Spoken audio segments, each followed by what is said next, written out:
Greetings, this is Greg. The price of 1960s muscle cars have gone through the roof, but finding affordable and restorable examples of 1960s Chrysler products is still possible. In this video, I'll show you one that I found. This Dodge Coronet is a great example of an interesting and restorable 1960s car. It's not a muscle car, it's just a run-of-the-mill Dodge Coronet. But in 1966, Dodge did not really have muscle car branding the way Pontiac did with their GTO, or Ford did with the GT or GTA emblem on the Fairlane or some other cars.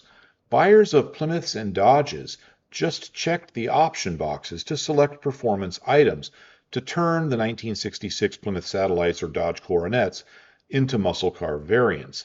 Most often, that would mean selecting the high-compression 4-barrel carbed 383, but it could mean optioning in the 426 Hemi. In my view, that makes the 1966 Dodge cars ideal for creating a muscle car replica. For example, if trying to make a 1969 Dodge Coronet into a Super B clone or a clone of a Dodge Coronet RT, there would be a lot of special trim pieces and other rare parts to find. And then, even when you're done, you're going to always be explaining that it's a clone, or what the purists call not real, which is a stupid term, but it's what you'll run into with the car show crowd. With a 1966 Coronet, it's pretty easy to take a boring, run-of-the-mill example and make it into an exciting clone of a factory 383 car, because other than the mechanical parts that typically need overhaul or replacement during a restoration anyway, there isn't that much to change, and when it's done, it's still a Coronet. It's clear you're not trying to create a clone, it's just a Coronet with an engine swap. I think this makes the 1966 Coronet the best choice for recreating a 60s muscle car when on a budget. Of course, the exact same argument could be made for the 1966 Plymouth Belvedere, but the Dodge was slightly more upscale and I prefer the styling. I ran across this particular car at my buddy Thad's place, Turnpike Motors, just outside of Sapulpa, Oklahoma on Route 66. It's about a couple miles from my shop. I want to be clear, I'm not vouching for this particular car. I have not crawled underneath it or done anything close to a detailed inspection. I'm not trying to sell a car here. I'm just trying to show an example of what can be done on a reasonable budget today in 2024. To be super clear, I'm not getting kickbacks from Thad. I'm just making a YouTube video. There were 4 versions of the Coronet in 1966. The Coronet Deluxe, the Coronet 440, and the Coronet 500. This particular one is a Coronet 440, so it's the second highest trim level and the highest trim level that could be ordered with a bench seat. Of course, there were also 4-door station wagons and convertibles.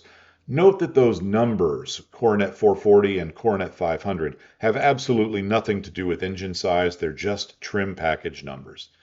This particular Coronet 440 has a 318 cubic inch V8 automatic and some interesting options. The 318 in 1966 was the old 318 Polysphere engine. It's a good engine, but has almost no aftermarket support. If it were my project, I would put in a 383. It's the period-correct performance engine for this car. 383s are plentiful, inexpensive, and the 383 is a really good engine. Of course, I know a 426 Hemi could go in there. I get that. But have you priced those things?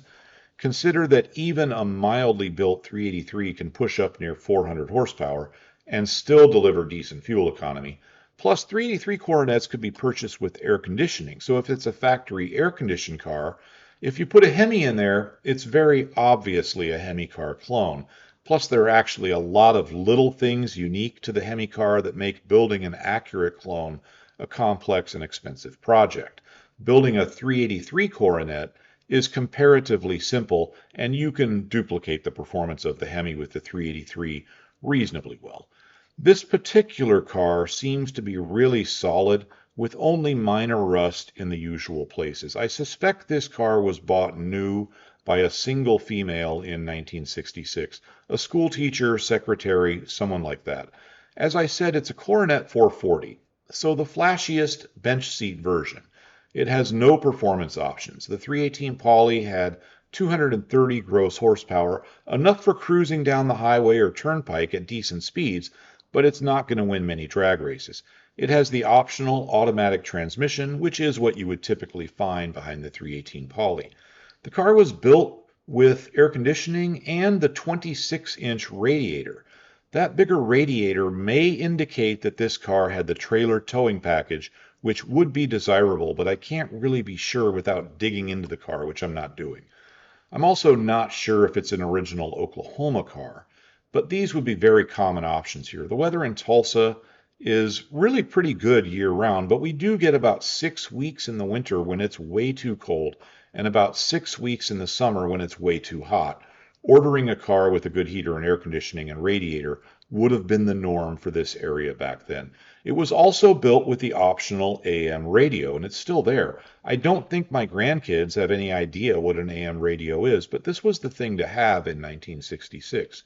This car is amazingly intact and original. It still has that radio, and I've seen the engine for this car. It was in there and all original. It's out right now. I didn't have a chance to ask Thad why. He may be putting in something else to make the car more sellable, or he might be cleaning up the 318 Poly to reinstall it. I don't know. There are a couple things that make this particular Coronet special. First of all, it's a very early build car. It's one of the first 1966 Coronets. I think it was built in early October of 1965.